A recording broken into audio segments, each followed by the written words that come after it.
pertimbangan hukum majelis hakim 99% mengcopy pasta tuntutan dan replik dari jaksa.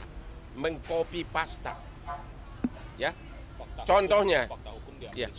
Contohnya, ada enggak kalian lihat pertimbangan hakim mengenai perintah dari Teddy Minahasa tanggal 28 September agar musnahkan, tidak dipertimbangkan sama sekali. Harusnya dipertimbangkan. Ya, kalaupun ditolak harusnya dipertimbangkan. Karena apa?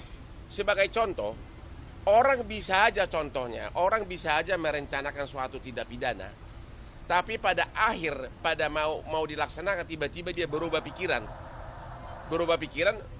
Mengatakan tidak jadi.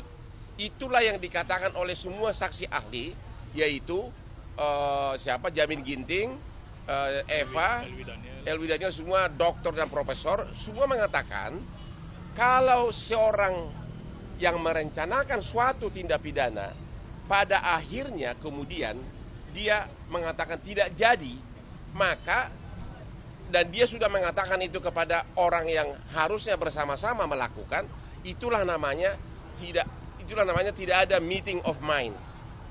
Sudah tidak ada lagi pertemuan kesepakatan untuk melakukan tindak pidana itu.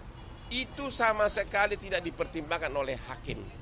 Tanggal 28 September jelas-jelas semua saksi mengatakan bahwa Teddy Minahasa sudah perintahkan musnahkan. Yang kedua, mengenai menikmati uang. Mana ada saksi? Tidak ada saksi. Yang ada saksi hanya si Dodi.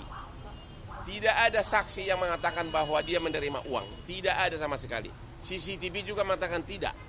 Ya, apalagi? Penukaran sabu dengan tawas. Ya, juga tidak ada saksi mengenai penukaran sabu dengan tawas. Nggak ada sama sekali saksi. Jadi nggak dipertimbangkan bahwa memang tidak ada saksi. Jadi semuanya putusan hakim tersebut mengambang. Sangat mengambang, dan yang paling parah adalah yang sama sekali menyampingkan pasal 5 dan 6 Undang-Undang ITE yang mengatakan bahwa apabila buktinya adalah bukti elektronik seperti WA chat, harus di digital forensik secara utuh. Ini tidak dipertimbangkan. Berarti hakim benar-benar melanggar Undang-Undang ITE. Hakim telah melanggar hukum acara. Begitu parahnya pelanggaran semuanya. Ya, benar-benar mengcopy pasta replik daripada jaksa. Itu kira-kira. Udah pasti banding. Sampai PK nanti, masih panjang perjalanan ini. Ya.